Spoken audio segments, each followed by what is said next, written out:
ka mbaruar ajo që konsiderohet faza e parë e implementimit të planit të paqes në Gaza, kemi hyrë apo jemi gati në hyrje ne, po bëhemi gati për të hyrë në ato që konsiderohet si faza e dytë dhe sapo ka dalë një bordi i paqes, një institucion që në fakt ende nuk ka marrë formën e institucioni, por një ide e Donald Trump për të patur, për ta përdorur këtë institucion në vend të Organizatës Kombeve të Bashkuara për siguruar paqe dhe siguri. Pra një institucion që duket që mund të zërë vend në ato që konsiderohet arkitektura e re e sigurisë botërore. Pra, do t'i diskutojmë fillimisht çfarë po ndodh në Gaza, pastaj do të shkojmë për të lexuar që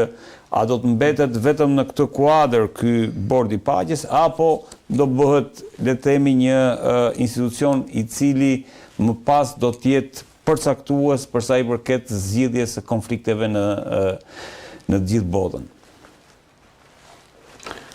Do të kemi gjë parasysh, aktualisht ju thatë që po mbaroi faza e parë, por nuk ka asnjë fazë tjetër.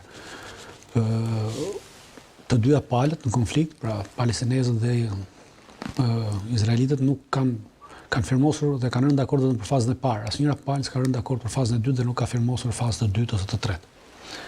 Pra nuk mund flitet për implementim fazash kur ato nuk janë firmosur, pra është implementuar vetëm ajo e cila është firmosur. Dhe është rënë dakord nga palët. Tani më nuk ka dakordzi për fazën e dytë, për fazën e tretë, por nuk ka. Palët nuk janë ulur për të diskutuar. Pra, edhe pse ka pasur disa takime në Egjipt midis palëve jo direkt, pa takimet kanë qenë direkt me ndërmjetësinë e Egjiptit, për të vënë në funksionim atë fazën e dytë që është diskutuar, të asaj marrëveshje që u firmos në Egjipt, pra që palët bërë në Egjipt që i bëri i mlodhi Donald Trump e gjithë ta, nuk ka një dakordzi për palët, nga palët aktuale në terren për vazhdimësimin e një palët e një fazë të dytë ose edhe një fazë të tretë. Edhe nga Izraeli nuk ka dakordsi? Po të dyja palët, më shumë, arsyet janë të ndryshme, pra, nuk është se janë, po arsyet janë të ndryshme dhe asnjëra palë deri tash s'ka rënë dakord që të firmosi një marrëveshje siç firmosën marrëveshjen për fazën e parë. Pra nuk ka një marrëveshje të firmosur për implementimin e një faze të dytë, pavarësisht se flitet, po qëse palët në konflikt. Nuk e firmosin ata askush mund ta implementojë, se kush ta implementojë. Pra s'ka implementim. Edhe marrëveshja e parë, faza e parë e marrëveshjes nuk e implementoi askush. Vetë palët e implementuan.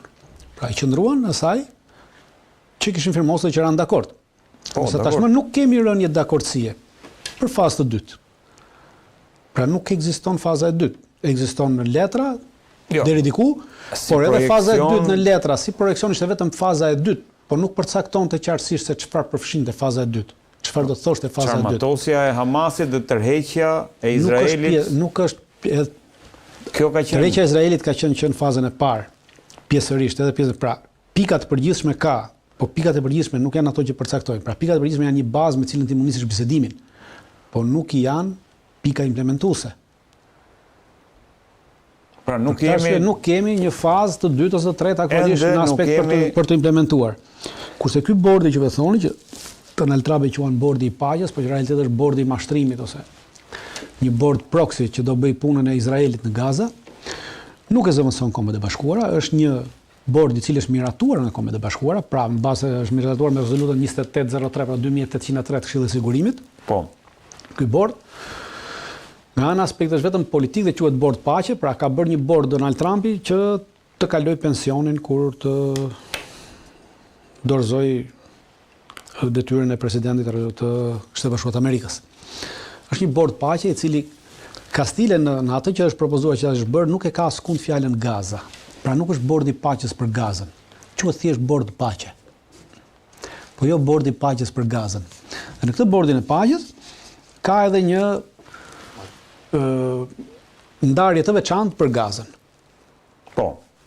Pra, kryesisht që është thjesht bord paqe.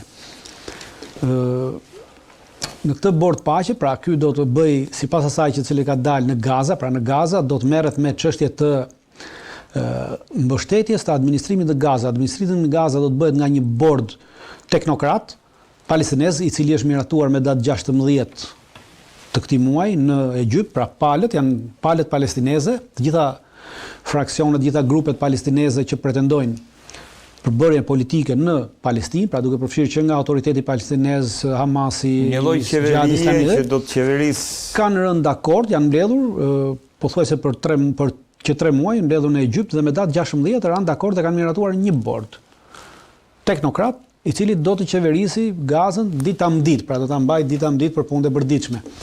Është bërë me teknokrat, pra me inxhinier, me jurist, me njerëz të tillë, të cilët nuk kanë pasur kryesisht afilacione politike më përpara. Pra.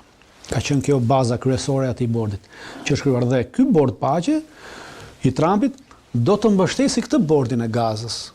Pra për menaxhimin e situatës në Gazë. Komitetin ekzekutiv që ishte. Ta themi po, komitetin ekzekutiv, cilin ata e kanë miratuar tashmë.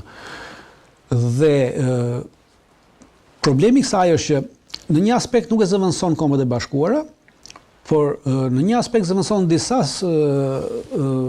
pra nuk ka të përcaktuar atë që kjo bën punën e Kombeve të Bashkuara. Kjo nuk ka në këtë që me futjen e këtij bordi nuk do të ketë me organizatat e Kombeve të Bashkuara në Gaza. Por ama veprimtaria e këtij bordi, duke qenë se në këtë bord Trump e ka vënë veten si mbret, pra ka krijuar atë mbretrinë e tij feudale, tipik mbretrinë e tij feudale. Pra kemi të bëjmë me një bordi pasqyron një mbretëri feudale ku Trump është mbreti, Trump i vendos se kush hyn në bord, Trump i vendos se kush del në bord, ai i vendos kur duhet dali, kur duhet hy dikush në bord, kur duhet bëhet antar permanent, kush duhet bëhet antar jo permanent i bordit. Ai vendos sa duhet paguash në bord, sa duhet lësh në bord, sa s'duhet paguash në bord. Pra çdo lloj dhe plus ka edhe një përcaktuar që çdo lloj veprimtarie politike e bordit, çdo lloj gjëje që merr bordi, çdo lloj letra që miraton bordin nuk mund të miratohet, nuk mund të publikohet pa miratimin e kryetarit. Dhe ka përcaktuar që kryetari nuk mund të lirohet nga detyra, pra kryetari i këtij bordi që është Trumpi, vetëm kur tiki vet, ose kur t'jeti pamundur, do me thënë kur të vdesi. Pra askush nuk mund ta rrëzoj këtë nga bordi, as mund ta heqë kush këtë nga bordi. Pra thjesht e ka bërë një organizatë ndërkombëtare, është ndërkombëtare sepse ka përbërje ndërkombëtare në këtë tashmë ai ka çuar ftesën shumë vendeve ndërmjet tyre edhe qeverisë shqiptare, dhe qeveria shqiptare ka vendosur që të jetë pjesë e këtij bordi në mënyrë permanente. Por Trumpi ka përcaktuar që ti je pjesë e këtij bordi në mënyrë permanente duhet të paguash $1 miliard për vitin e parë. Është e përcaktuar qartësisht. Për vitin e parë, kush dëshiron të jetë antar permanent i këtij bordi do paguaj $1 miliard. Ndërkohë që buxheti i Republikës së Shqipërisë është $10 miliard, i miratuar për vitin 2026. $1 miliard bie 10% të buxhetit të Republikës së Shqipërisë të shkojnë në xhepat e Trumpit. Po $1 miliard në vit është kjo apo $1 miliard vetëm në vitin e parë? Jo, në vitin e parë, ata që duan të jenë antar permanent e përcakton qartësisht, duhet të paguajnë $1 miliard vitin e parë. Vitin e dytë pastaj do e përcaktoj Trumpi sa do paguani vitin e dytë, vitin e tretë, vitin e katërt, pra është ai që përcakton buxhetin. Ai që përcakton portofolin. Prandaj funksionon si një mbretëri ku mbreti i ndron rregullat si pra është tipik, ka krijuar një organizatë. Po të paktën kjo funksionon, po OKB-ja ka prej disa vitesh që as nuk zgjidh, as nuk parandalon. Atëherë kjo nuk funksionon fare, kjo është një organizatë. Edhe pse kanë nxjerr fjala vjen Putinin e ka shpallur, le të themi, qoftë edhe Netanyahu i ka shpallur të dy të paktën gjykata pranë OKB-s kanë nxjerrë mandat arresti. Nuk është gjykata pranë OKB-s, është një gjykatë e OKB-s. Gjykata e OKB-s nuk ka të bëjë me Këshillin e Sigurimit të OKB-s, pra janë dy gjëra të ndryshme, të mos i ngatarrojmë, sepse krijohet ideja sikur OKB-ja është ajo që ka vendosur këtë, dhe ndërkohë që Rusia është antar e Këshillit të Sigurimit me drejta të plota, pra e përhershme, pra. Janë dy gjëra të ndryshme. Gjykata është komplet tjetër. Dakor. Kombet e Bashkuara. Ideja është që janë institucione që nuk po zgjidhin asgjë. Kombet e Bashkuara janë institucione të cilat nuk bëjnë detyrimin me forcë, pra kanë një vendim që po bëhet me vendim të Këshillit të Sigurimit kur bëhet detyrimi me forcë, pra kur gjërat detyrohen të bëhen me forcë, ka ndodhur disa raste dhe ato obligojnë shtetet pjesëmarrëse në to që të çojnë forca ushtarake për të bërë këtë implementimin e asaj që ka vendosur me forcë, por kryesore Kombet e Bashkuara nuk funksionojnë bazë saj. Kombet e Bashkuara funksionojnë kryesisht mbi bazën e mbikëqyrjes dhe mbi bazën e pranimit të vendimit. Dhe deri më sot Kombet e Bashkuara në Palestinë kanë funksionuar, kanë qenë ato të cilat kanë mbajtur gjallë me financimin e tyre njerëzit me bukë, kanë mbajtur gjallë energjinë elektrike, kanë mbajtur gjallë shkollat me pagesë, Pra nuk janë mbajtur kusht tjetër gjallë, janë Kombet e Bashkuara dhe këto organizata, Kombet e Bashkuara duke qenë se evidentuan genocidin, pastrimin etnik dhe fashizmin e shtetit fashist Izraelit ndaj popullatës të pambrojtur civile në Gaza, popullatës palestineze, tashmë këto organizata u konsideruan organizata të jashtëligjshme në Izrael. Dhe Izraeli i përzuri, një pjesë tyre edhe Amerika i ka konsideruar tilla. Dhe për këtë arsye, kjo u bë për të mbuluar genocidin e Izraelit, pra sepse po vërtetohej 100% genocidi, terrori dhe fashizmi i shtetit Izraelit në bashkëpunim me Shtetet Bashkuara të Amerikës dhe gjithë NATO-n së bashku kundër një popullsie të pafajshme, autoktone në vendin e tyre.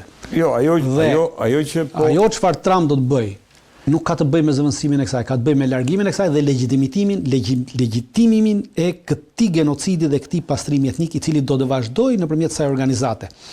Sepse kjo organizatë jep të drejtën Trumpit që në mënyrë ndërkombëtare të marrë toka, të blej toka, të posedoj toka. Pra, atë çfarë Trumpi tha që do ta ndërtojë atë, ai do ta ndërtojë këtë rivierën atje. Nëpërmjet këtij bordi do ta ndërtojë këtë rivierën, sepse palestinezët do të largohen nga territori atje. Dhe për të larguar do përdoren të gjitha metodat dhe mënyra siç po vazhdon. Aktualisht palestinezët po largohen atje me grupe të vogla, me avion të paregjistruar, po fluturojnë drejt vendeve të Afrikës. Pra po i çojnë atje. Dhe për këtë arsye tashmë është një plan i mirëfillt kjo, në cilin janë bashkë dhe Bashkuara e Amerikës, Izraeli, Turqia, Egjipti, gjitha vendet e tjera duan t'i largojnë palestinezët, po jo në vendet të mos i largojnë drejt Sirisë, drejt Jordanisë, drejt Egjiptit, sepse atje pastaj ato do shkaktojnë probleme dhe rrëzojnë qeveritë atyre vendeve të cilat janë qeveri vasale të Bashkuara e Amerikës dhe kryesisht janë vasale ndaj Izraelit, por duhet të largohen nëpër vende të tjera të cilat nuk i prishin punë Izraelit dhe Amerikës. Dhe ndërtojnë edhe Republika e Shqipërisë. Për këtë arsye është bërë edhe marrëveshja e vendimit që Turqia i ka dhuruar Shqipërisë një aeroplan i cili përdorej nga një aeroplan civil, i cili përdorej më parë nga Air Albania me 150-160 pasagjerë, vende pasagjerësh, dhe ky aeroplan nuk është regjistruar si aeroplan civil i Republikës së Shqipërisë, po i është dhënë si pronë Ministrisë të Mbrojtjes së Republikës së Shqipërisë. Ministria e Mbrojtjes së Republikës së Shqipërisë në të gjithë kushtetutët e Republikës së Shqipërisë e ka të ndaluar të kryejë veprimtari civile me mjetet e saj ushtarake. Pra në këtë moment aeroplani, pavarësisht se është për fluturime civile, është konsideruar mjet ushtarak. Dhe është bërë kjo në mënyrë që ky aeroplan të përdoret nesër për këto fluturime të këtyre palestinezëve si veprimtari ushtarake, në mënyrë të kur e përdor si veprimtari ushtarake nuk e regjistron në asnjë vend këtë fluturimin dhe nuk jep llogari askujt sepse është sekret ushtarak, fluturimet ushtarake. Dhe nuk jep llogari askujt se kur hyn, ku dalin, ku shkon ky avion dhe çfarë sjell ky avion dhe çfarë çon ky avion. Pra gjitha kjo është një plan i mirë organizuar, i pirë menduar, në cilin është futur edhe Shqipëria si pjesë e këtij grupi fashist të kësaj veprimtarie antinjerëzore në Gazë. Netanyahu nuk e ka pranuar dritan, në Davos do jetë vetëm presidenti Herzog, Netanyahu nuk do marr pjesë. Sepse Netanyahu nuk do marrë, pra ne duhet kuptoni gjë, Netanyahu nuk do marrë pjesë në Davos, Netanyahu është një person në kërkim ndërkombëtar. Dhe që të shkojë Netanyahu në Davos, duhet në radhë parë të jepet miratimi për të kaluar me avion mbi disa hapësirë ajrore të Evropës. Dhe disa vende të Evropës nuk e lëshojnë atë hapësirë fluturimin, kështu që ai nuk mund të shkojë atje. Pra duke qenë se nuk mund të shkojë atje, për të mëluar të që është një person në kërkim ndërkombëtar, pra një kriminal lufte. Dhe që njerëzit mos të merren që ky është një kriminal lufte, Netanyahu bëjnë këtë sepse problemi është të kontrollosh informacionin. Kush kontrollon informacionin fiton luftën. Aktualisht informacionin në perëndim e kontrollojnë zionistët, pra anglozionistët, fashizmi anglozionist, dhe ata e bëjnë këtë nëpërmjet narrativave që krijojnë. Dhe kjo është narrativa që ata krijojnë, që hedhin këtë që ne nuk e pranojmë këtë dhe Netanyahu për shkak se pranon këtë nuk shkon këtë. Jo, po nuk ka të bëjë sepse kur di shkon presidenti i një vendi, automatikisht pra ti e ke pranuar këtë. Në momentin që shkon presidenti ti e ke pranuar sepse në fund të fundit është presidenti ai që firmos. Argumenti që përdoret është që Netanyahu është kundër prezencës së Turqisë. Ajo është një lojë midis Turqisë, Amerikës dhe Izraelit, dhe po bëhet një lojë e ndyrë dhe poshtër, dhe turqit po lozin në këtë lojë në shërbim të Izraelit, ashtu siç kanë bërë në 2 vjet genocidin në Gaza që ndihmuan Izraelin, nuk lanë çdo lloj ndihme të mundshme i dhanë Izraelit, pra vetëm se nuk i dhanë armatime. Vetëm ajo mbeti pa ju dhënë, gjithë pjesën tjetër ja dhanë. Dhe tashmë po bëhet loja për të krijuar idenë te Hamasi që turqit janë kundër izraelitëve dhe nesër turqit të bashkëpunojnë me izraelitët dhe turqit arrin të mësojnë ku janë tunelet, ku është armatimi, ku qëndrojnë komandantët dhe këto të dhënat ju japin izraelitëve sepse në bordin e paqet nuk ka asnjë gjë që ndalon Izraelin të sulmojë vendodhjen e armatimit ose të grupeve të armatosura të tjera në Gaza. Pra në çdo kohë, edhe pse ky bord ekziston, edhe pse ky port mund vendoset nesër, sërish Izraelit ka të drejtën të sulmojë në çdo kohë dhe paralel me këtë bord do të vendoset edhe një forcë armatosur. Fatmirësisht në miratimin që ju bë këtij bordi sipas rezolutës 2803, kjo forcë armatosur nuk do të jetë pjesë e këtij bordi. Pra kjo forcë armatosur nuk do të menaxhohet dhe monitorohet nga ky bord, por do të menaxhohet dhe monitorohet nga Kombet e Bashkuara. Sepse fatkeqësisht i kishin dhënë Tranit edhe këtë një ushtri private të thjen, pra do ishte Bërnami. Dhe kjo forcë armatosur që duhet të shkojë nga disa vende të ndryshme që duan të marrin pjesë në këtë, sepse do të jetë forcë në kuadër të OKB-s. Nuk ka asgjë të përcaktuar, pra cili është, sepse ti që për të çosh një forcë, më parë duhet të përcaktosh qëllimin e kësaj force. Pra cilat janë qëllimet dhe detyrat e kësaj force. Nuk ka asnjë detyrë as qëllim. Pra në rast se nesër fillojnë luftimet midis Hamasit dhe Izraelit. Cila është detyra e kësaj force? Nuk ka asgjë të përcaktuar, nuk ka asgjë të shkruar, nuk ka asgjë që thotë çfarë do bëjnë tani në rast se mbesin midis këtij zjarri. Çfarë do ndodhë me këta? Do sulmojnë Izraelin apo do sulmojnë Hamasin? Apo do të rriqen? Pra, është gjithçka e paqartë dhe gjithçka po bëhet vetëm në shërbim. Dhe loja që bëhet me Turqinë është që Turqia të bëhet partneri besueshëm i Hamasit, në aspekt që të krijohet ideja se këta janë kundër Izraelit dhe këtyre ju besojnë pafundësisht. Dhe në moment që këtyre ju besojnë pafundësisht, këta pastaj vazhdojnë avazin e vjetër që kanë dhënë që të shesin gjithnjë për hatër të Izraelit dhe për hatër të Amerikës. A mund të përdoret ky bord paqe dritan për zgjidhur situatën në Ukrainë, fjala vjen që është vatra e dytë? Nuk besoj që do përdoret për të shitur duke qenë se është ftuar dhe Putini Kina e ka pranuar, e ka pranuar ftesën e Trumpit. Për ta pranuar e kanë pranuar edhe turqit, edhe rusët. Pra si ftesë e kanë pranuar. Po do marrin pjesë apo s'do marrin pjesë, të dyja palët që do ta studiojnë. Jo, Kina ka të paktën unë duhet ta kem aty, Kina ka pranuar që ja ku jemi, edhe vinin vajtit. Kina bashkohet me është ftuar, po. Po pra po. Të dyja palët janë ftuar dhe të dyja palët kanë thënë publikisht që ftesën e kemi marrë. Po. Dhe do ta shqyrtojmë. Kjo është një mënyrë diplomatike për të thënë që neve nuk marrim pjesë në të. Pra po jemi at resolving global conflicts. E di pse them dritan, sepse ka një gjë, vendimet në këtë, se unë e lexova pak a shumë edhe atë draft statutin e kësaj organizate, po themi, vendimet merren me shumicë të thjeshtë. Pra, nëse fjala vjen te Këshilli i Sigurimit, bëhet pengesë vetoja e një shteti, në këtë kontekstin e ri dhe në këtë organizatën e re, vendimet merren me shumicë thjeshtë. Ose thuhet po, ose thuhet jo. Po ka një gjë, e ke lexuar, po duhet të kishe lexuar edhe një pikë e cila është më poshtë. Edhe thotë që pavarësisht se vendimet mund merren me shumicë të thjeshtë, pra çdo antar ka një vot, në fund kryetari i bordit, i cili është mbreti, pra Trumpi, mund ta rrëzojë vendimin edhe vendos ai. Pra e prish vendimin ai. Pra ai ka të drejtën ta prishë vendimin e gjithë antarëve, edhe kur ai është unanim. Dakor. Ore, kjo është ekskluzive e Trumpit, jam me ty. Po themi që po unë po them që kjo po kjo nuk e zëvendëson në OKB, në këtë mënyrë nuk e zëvendëson në OKB, pra është e njëjta gjë, pra edhe në OKB del një antar edhe nuk ta miraton dhe nuk miratohet, edhe këtu ti ke kryetarin i cili nuk ta miraton dhe nuk miratohet. Pra sërish jemi e njëjta gjë, vetëm sa quhet OKB, kjo quhet bordi i Trumpit. Kryetari këtu është vetëm SBA-ja, kurse te OKB-ja kemi te Këshilli i Sigurimit, pas interesa, po bota nuk është vetëm Amerikë. Jo, dakord, jam dakord, po unë po them që apo shkojmë drejt. Jo, më nuk po shkojmë drejt, sepse fakti që unë nuk mendoj që rusët dhe kinezët do pranojnë të hyjnë të jenë në diktatin e Trump, pra Trumpi do t'i tregojë me këtë gjithë botën se ka bërë në këtë mënyrë që nëse ti pranon, pra unë jam të gjithë pranojnë në diktatin tim. Pra shife edhe kinezët janë nën mua edhe rusët janë nën mua. Unë nuk besoj që rusët ta hanë këtë. Edhe kinezët që të futen në diktatin e Trumpit, pra që ky të vendosi për gjithçka dhe t'i bëj ata të pavlerë. Sepse në këtë mënyrë ky bord po mundohet të mundi këtë multipolaritetin. Për këtë arsye dhe është krijuar, sepse duke i futur të gjithë në këtë bord, edhe kinezët dhe rusët, pra gjithë ata që e mendojnë kundra dhe janë kundra unipolaritetit, automatikisht në momentin që këta hyn, atëherë ky multipolariteti për cilin ata po luftojnë, për cilin ata po derdhin gjak rusët në Ukrainë, rikthehemi në unipolaritet. Prandaj them që nuk ndodh. Pra kjo është hilja e Trumpit. Prandaj them e quaj bord mashtrues. Ky bordi është mashtrues për të mashtruar që multipolariteti ta kthejmë brenda natës në unipolaritet. Dhe ti s'ke çfarë, në moment që ti hyn dhe pranon vetë të mbikryesh edhe Bashkët e Amerikës, atëherë sërish jemi gjithë botën e Bashkët e Amerikës. Dakor, Dritan, pra nuk do të mendon se kjo mund të ketë fuqi nesër tek Unë nuk mendoj që do të ketë fuqi, do të merret Rusisë dhe Ukrainës. Jo, nuk besoj që do të ketë fuqi midis Rusisë dhe Ukrainës, nuk do të ashtu sepse nuk ka se si të ketë fuqi për sa kohë ata nuk janë anëtarë të bordit, pra në rast se rusët dhe kinezët, ose të themi vetëm rusët, por flasim për Ukrainën, rusët nuk pranojnë që të jenë anëtarë të bordit. Plus kemi edhe vende të tjera të Bashkimit Evropian, të cilat nuk kanë pranuar të jenë anëtarë të bordit, e para është Franca, e cila ka deklaruar qartësisht që nuk pranojnë të jemi anëtarë të bordit, është Polonia, e dyta, dhe mos harrojmë që Polonia është kryesore në çështjen e Ukrainës. Pra pavarësisht të dyre të pathelësore dhe Polonia, biles Donald Tusk bëri një deklaratë ndje shumë interesante dhe shumë domethënëse duke thënë që Polonia nuk pranon të bëhet pjesë e planeve të dyshimta dhe të planeve jo transparente të dikujt tjetër. Pse e bën këtë? Sepse polakët kanë një histori shumë të thjeshtë. Polakët janë i vetmi vend gjatë luftës së dytë botërore ku gjermanët nuk arritën të bënin dot asnjë bashkëpunëtor.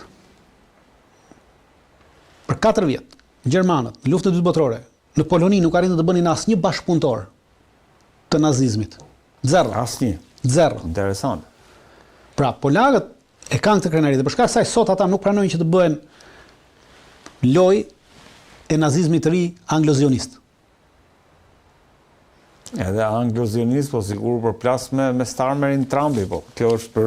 Jo, me anglozionizmi ka kaluar, shiko, anglozionizmi ka kaluar në Amerika, jo, nuk ka të bëjë me Anglia. Anglia e ka humbur fuqinë të qenit perandërisë, s'është më perandëri që pas luftës së dytë botërore. Do kthehemi te Britania dhe te Franca. Pra, gjithë ato dhe, plus kemi edhe po dje një deklaratë të hapur për herë të parë ka ndodhur që myftiu i Omanit, pra kryemyftiu i Omanit, po, si më thënë, i bën deklaratë të hapur publike me shkrim, pra ka lëshuar një deklaratë zyrtare që i thot grupeve të armatosura në Palestinë të mos gënjeheni, thot, ju bëj thirrje që të mos gënjeheni nga fjalët e bukura, të mos gënjeheni nga organizatat e bukura, të mos gënjeheni, thot, nga emrat e bukur, të mos gënjeheni nga fjalët e mira, po të vazhdoni ashtu siç keni bërë deri më sot për të rezistuar për çlirimin e Palestinës dhe për çlirimin e palestinezëve nga pushtimi.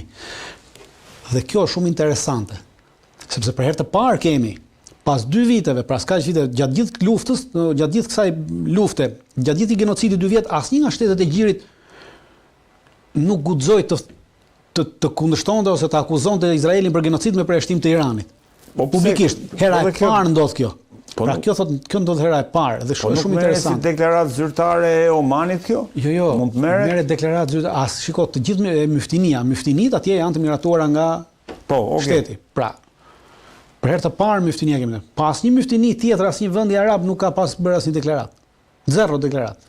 Nuk lejoheshin të flitej as nëpër xhamia për çështjet e Palestinës. Lërë më të bëj deklaratë. Pra kjo është sinjal, po thua. Pra unë mendoj që kjo është një sinjal i qartë që po jepet, pra nuk po e thot qeveria, po e thot nëpërmjet gojës së këtyre. Pra nuk ka, prandaj them që bordi ka përdasur probleme të mëdha, por do të funksionojë në aspektin burokratik sepse normalisht bordi nuk do të vendoset në Gaza. Bordi ka 2 vendodhje, një është në Egjipt dhe një është në Jordani, pra do të ketë 2 zyra që do të vendosen një atje. Normalisht që të gjithë ta burokratët dhe të gjithë ta automatikisht të gjithë këta do të hynë në këtë bordë, do nga të gjitha palët politike në rubrikën e Shqipërisë, nga të gjitha anët politike në rubrikën e Shqipërisë, do të shihni një miratim të madh të këtij bordi, do të shihni nëpër media një egzaltim të pamas të këtij bordi dhe që Shqipëria arriti një mas të tillë, pra që paratë e popullit i çojë në xhepat e Trumpit, thjesht për të garantuar edhe disa vjet të tjera qëndrimin e Edramës në pushtet, por atyre s'ju intereson të gjithë palëve, ju intereson që të hynë, se ndoshta kapin në një zyrë, diku ose në një karrige në një zyrë dhe marrin një rrok të majme, pastaj se ç'bëhet punë e madhe, s'ka rëndësi. Dritan, ndërkohë në Iran çfarë ndodhi? Në Iran, gjithë ajo tentativa që kishte ndërtuar për të rrëzuar qeverinë në Iran dështoi totalisht, tashmë nuk ka më asnjë lloj proteste, asnjë lloj gjëje. Por kjo nuk do thotë se në Iran tentativat kanë mbaruar për të rrëzuar qeverinë ose për të bërë. Pra do të vazhdojnë sepse është pjesë e asaj çfarë ka bërë Deep State dhe Trumpi është pjesë e Deep State. Pra pavarësisht se dikujt mund t'i pëlqejë dhe dikush mund të jetë gënjur, ashtu siç gënjyem edhe unë edhe shumë të tjerë që menduam se Trumpi nuk ishte pjesë e Deep State-it, por njerëz jemi edhe gabojmë në gjykimin ton dhe unë po ja vërtetoj pse Trumpi është pjesë e Deep State-it. Në vitin 2009, Instituti Brooks është një institut i veçantë i cili bën vetëm studime të studime të cilat vetëm në rast se paguhen, pra studime vetëm për çështje të pedagonit. Pra nuk bën studime që mund të shkojë diku të bëjë studime ose bëj studime vet. Pra studime të parapaguara. Dhe një nga këto studime, Instituti Brooks ka bërë një studim i cili e quan Which Path to Persia. Pra, cila është rruga për në Persi. Po. Pra unë i ftoj të gjithë shqiptarët që janë interesuar të hynë në Google dhe të shkruajnë në anglisht Which Path to Persia, do dalë atje, strategji dhe ju del është PDF, mund ta shkarkoni dhe ta shihni. Ta lexoni. Dhe atje do të shihni që ka disa kapituj. Ka disa pjesë, pa janë 3 ose 4 pjesë, secila pjesë nga 3-4 kapituj. Ajo çfarë ka ndodhur është në pjesën e dytë të saj, në kapitullin e 5, thotë që në kapitullin e 4, në pjesën e dytë të saj, ka një titull i cili thotë që duhet të sulmohet Irani. Dhe sulmi ndodhi në 2025. Po, në qershor. Dhe në kapitullin e 5 thotë sulmin do ja lëm Bibi Netanyahut. Pra, në 2009 është përcaktuar që sulmi t'i lejohet, kështu thuhet. E ka të shkruar. Do ja lëm, pra Iranin do ja lëm Bibit, sepse Benjamin Netanyahu, Milejkovski, shkurt thirret Bibi. Për ata që e njohin që kanë misinë në rrethin e ngushtë. Edhe atje thotë që kapitulli thotë ja lëm Bibit, pra Iranin. Dhe ata ja lanë Netanyahut në 2025 në cili goditi Iranin dhe u bë lufta meditore. Nuk u arrit rënja e pushtetit. Në kapitullin e 6 thotë në rast se pas kësaj nuk ndodh rënja e pushtetit. Pra, pas kësaj që bën Bibi Netanyahu, atëherë çfarë do fillojmë? Do krijojmë një Velvet Revolution, thotë. Pra, Velvet Revolution është midis tyre revolucioneve vjollës, pra revolucioneve roz, që këta bën, por duke qenë velvet, pra do jetë edhe Mavi do jetë edhe i përzier me sulmet armatosura me shupra, ajo që ndodhi në këto 17 ditë në Iran. Është diçka e paremruar, po thua. Po. Në momentin që kjo nuk ndodh, thotë, pra, e shpjegon se si duhet ndodhi gjithë organizimi, dhe në momentin thotë që kjo dështon.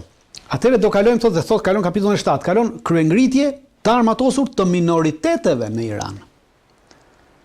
Që minoritetet janë kurdët, baluçët, azerët e gjitha tjetër, t'i nxisim, t'i armatosim dhe ato do bëjnë kryengritje për shkëputje nga Irani.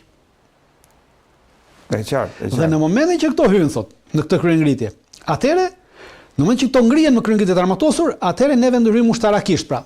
Hymë ushtarakisht dhe godasim Iranin në ndihmë të kësaj kryengritje. Dhe në momentin që të hynë në këtë, vim në kapitullin e 8 dhe thot grusht shteti. Pra, duke qenë se ti e dobëson Iranin, duke futur në këtë luftë të brendshme, plus edhe i godet atëre të paguhet, të arrihet të paguhet foqi ushtarake brenda, pra general se që në mënyrë që këta të bëjnë një grusht shteti dhe ne të përkrajmë të grushtin e shtetit.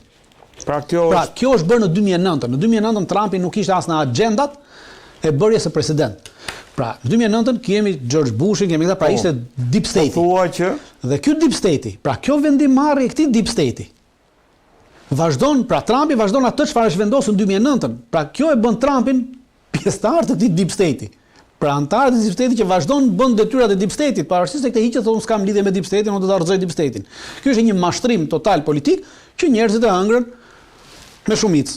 Dritan, po të rrim tek skenari se shumë interesant. Pra, pas dështimit të këtyre protestave do të shkojmë tek kryengritje të armatosura. Dhe kjo ka filluar, sipas atij skenari. Kjo ka filluar për arsye sepse në në Emiratet e Bashkuara para 2 javësh janë mbledhur përfaqësues të këtyre minoriteteve, të cilat jetojnë jashtë Iranit dhe kanë këto shoqatat e tyre që kanë ngritur, pra në minoriteteve, dhe janë mbledhur atje në Emiratet e Bashkuara. Po, në Emiratet e Bashkuara janë mbledhur, në Dubai ka qenë mbledhja, ka zgjatur 4 ditë dhe atje ju është propozuar atyre, ju është kërkuar pra nga Shtetet e Bashkuara të Amerikës dhe nga Izraeli, ka pasur përfaqësues izraelit në këtë mbledhje, ju është kërkuar që të gjitha këto palët të bëjnë një draft kushtetut për shtetin e tyre, pra për minoritetin që ata mendojnë, dhe do kenë mbështetjen e Shtetet Bashkuara të Amerikës, të Izraelit dhe gjithë perëndimit në këtë. Pra ka nisur procesi i bërjes së draft kushtetute dhe daljes së këtyre grupave, do dalin këto grupe. Irani duket si Jugosllavia, Dritan, apo Irani nuk është si Jugosllavia, në kuptimin e pra Irani nuk është si Jugosllavia, është federata. Jo, Irani nuk është federatë, është shtet unitar, nuk është federatë. Irani është shtet unitar, nuk është federat. Ka disa minoritete më i madhat janë kurdët, cilët janë vetëm 10 milion banor, pastaj minoritetet e tjera janë pothuajse të papërfillshme. Pra, në raport me poliциnë Iran, do minoriteta arrin përveç kurdëve që kanë 10 milion, pra arrin gati 1% të popullatës.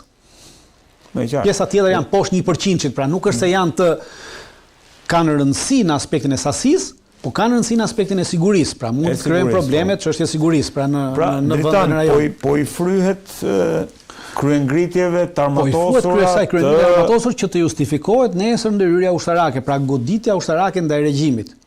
Sepse aktualisht dështoi ai që ishte revolucioni, pra Velvet Revolution, pra revolucioni roz, një lloj pranvere dhe në aspektin që ti dështoi shumë shpejt, pra nuk ja priti mendja që mund dështonte shumë shpejt. Ata prisin që të zgjaste pak, dhe në momentin që zgjaste pak, pastaj të justifikonin ndërhyrjen ushtarake. Kryengritja dritan, fjalave marrim Kurdistanin. Kryengritja do lidhet me faktin që fjala Kurdistani në Iran do të kërkojë pavarësi në raport me midis viteve në fund të viteve 80 dhe deri nga mesi viteve, deri nga viti 1994, diku Kurdistani ka bërë një 10 vjet luftë me Iranin. Pra, ka pasur grupe të armatosura të cilët kërkonin shkëputje nga Irani. Pra nuk është gjë e re. Pra nuk është gjë e re, ka ndodhur, ka luftuar dhe më pas asaj 10 vjet luftë ata ranë dakord që dorëzuan armët, gjitha grupet, dhe ranë dakord që të formonin parti politike, dhe sot janë pjesë e procesit politik, kanë parti politike, kanë përfaqësues parlamentin iranian, pra votojnë, pra kanë kaluar totalisht në një proces politik.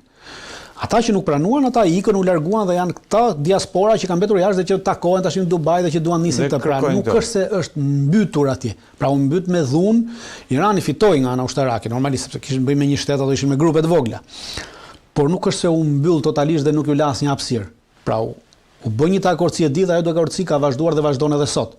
Pra ata kanë përfaqësues të tyre, kanë parti politike të tyre, të cilat janë parti politike, jo partitë politike të Teheranit. Janë parti politike të tyre të vendosur të zhvilluara në Kurdistan, pra ka parti me qasje nacionaliste kurde, pra nuk janë ndaluar edhe partitë me qasje nacionaliste kurde, po brenda kushtetutës iraniane, pra funksionojnë brenda kushtetutës iraniane. Prandaj që këto grupe duhen për të krijuar idenë që ka luftë armatosur atje, dhe në momentin e kësaj të justifikohet ndërhyrja armatosur pra nga Shtetet Bashkuara të Amerikës.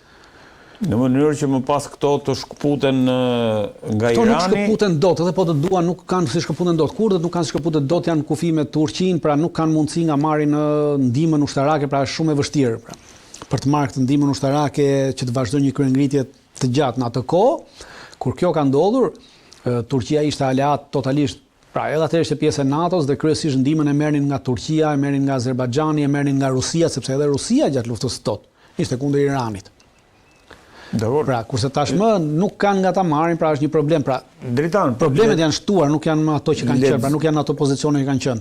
Lexova që vazhdojnë të mblidhen dhe të grumbullohen afër apo përreth Iranit sërish avion apo mjete luftarake, po afrohet edhe ajo luftania Ford, Gerald Ford, pra po vazhdon grumbullimi apo përqendrimi i forcave ushtarake të Shteteve Bashkuara të Amerikës rreth Iranit. Çfarë do të thotë kjo? Si ta lexoj? Nuk kemi vetëm përqendrim të forcave të Shtetit Bashkuara të Amerikës, kemi përqendrim të gjithë NATO-s rreth Iranit. Si të gjithë NATO-s? Të gjithë NATO-s.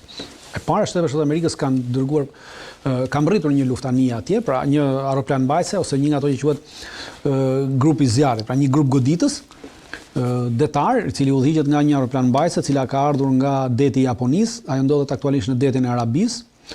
Duhet të jetë aeroplan mbajtësja George Bush, edhe këtë është nisur aeroplanet e mbrojtësja Ford, e cila duhet të mbrijnë në fund të javës ose në fillim të javës që vjen, mbrijnë edhe ajo në ato territore. Në fund të javës ose në fillim të javës që vjen? Po, duhet të mbrijnë ato territore. Me ritmin që po ecën, pra në rast se nuk ndodh diçka ose diçka tjetër.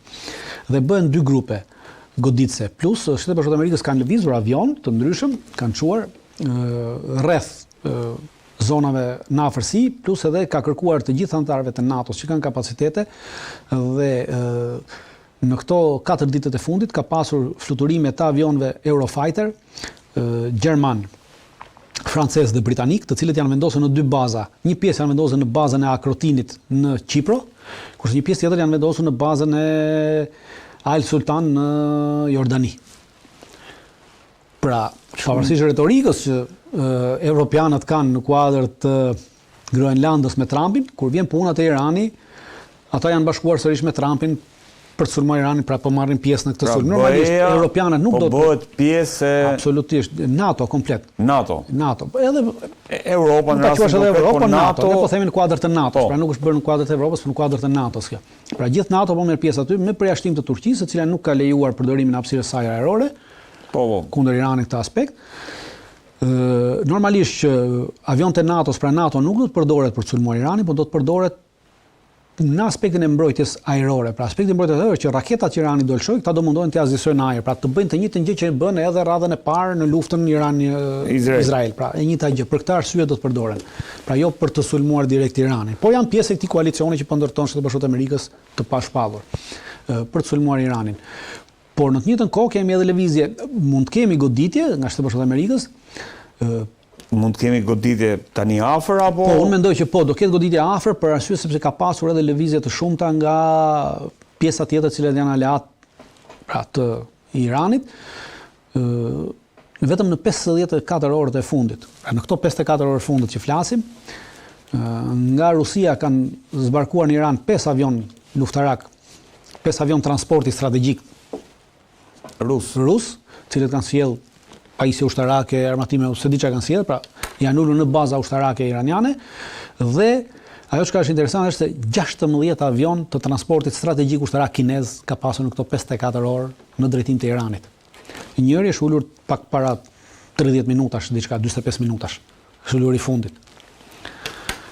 Dhe nuk kemi pasur as gjatë luftës as gjatë atyre 12 dhe as më njëherë pas atyre 12 ditëve nuk ka pasur një fluks kaq të madh fluturimesh nga ana e Kinës dhe Rusisë në drejtim të Iranit. Fakti që ata po bien tashmë me ngut, pra gjithë do të thotë që duhet të kenë të dhëna që amerikanët po përgatiten për një goditje dhe kjo goditje do të jetë e afërt dhe për këtë arsye po çojnë materiale të ndryshme të cilat mund të shërbejnë për të përballuar këtë goditje, pra sepse duhet kemi gjë parasysh.